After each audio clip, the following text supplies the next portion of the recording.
Briar Rose is a 14-year-old Anishinaabe student here at the Avondale Alternative Public School. She's the second oldest of 4 children in her Mosaic family, and she's the youngest storyteller who has ever taken the stage at Raconteurs.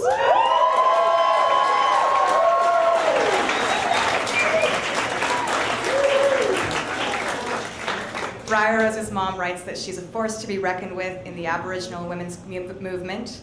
And tonight, we're going to bend the rules a little bit, and we're going to let Briar use her notes when she shares her story with us. I have notes every time I come up here, so I think it's only fair that once in a while we let the storytellers do this. So I would like everybody now to welcome to the stage Briar Rose with her story, The Promise.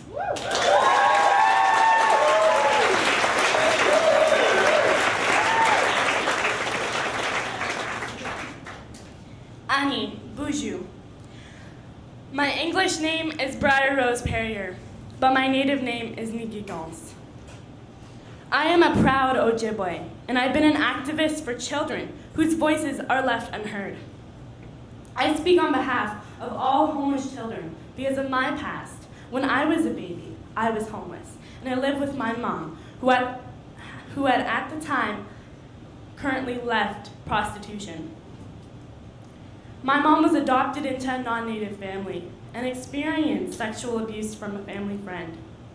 She was later on put into a foster home because of her rebelliousness, and later she was recruited into prostitution and trafficked at the age of 12 years old.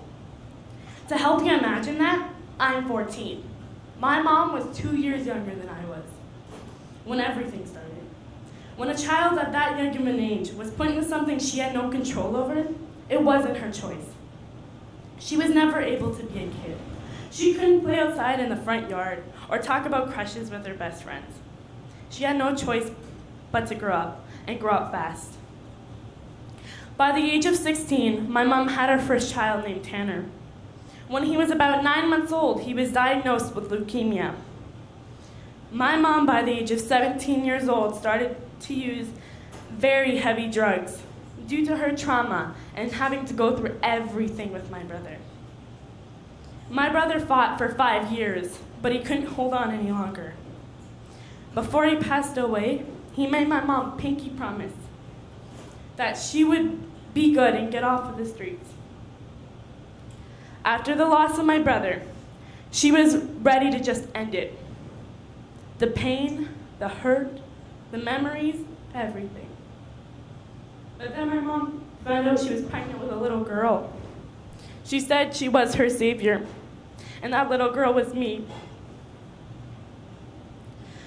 From then on, my mom stuck to that promise she made with Tanner. She got clean and off of the streets. After she had me, we lived in a shelter called Andeyan, which was a battered women's shelter, until I was about 11 months old. Without Andeyan, I don't know where we would be today. They gave us the supports we needed to get off of the streets and out of the shelter and into our house.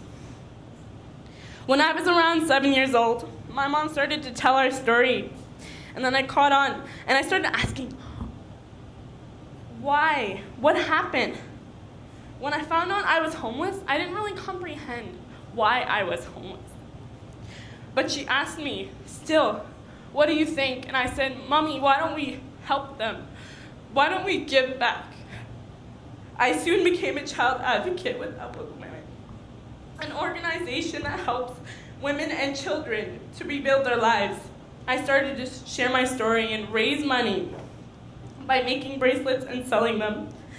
At the time, I was 9 years old, and I was really shy. So I didn't really like talking too much to strangers, but I had to talk a lot to sell my bracelets, so yeah.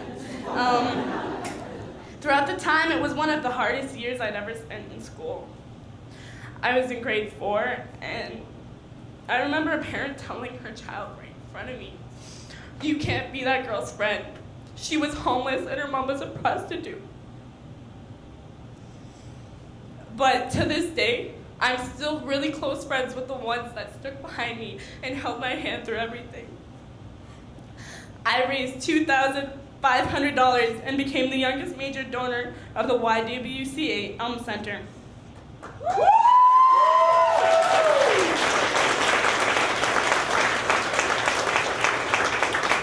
the times I wanted to do my own thing and didn't want to go and sell bracelets or do the other work for the women and children, there was always that one person that would encourage me, and that was my mom. I thank you so much, because without you, Mom, it probably never would have happened, and I wouldn't be able to stand here and say what I've accomplished and stand up for what I believe in today. My mom has recently spoken in front of the UN as telling her story as a survivor to raise awareness on the epidemic of human trafficking. Chini Gretch, thank you.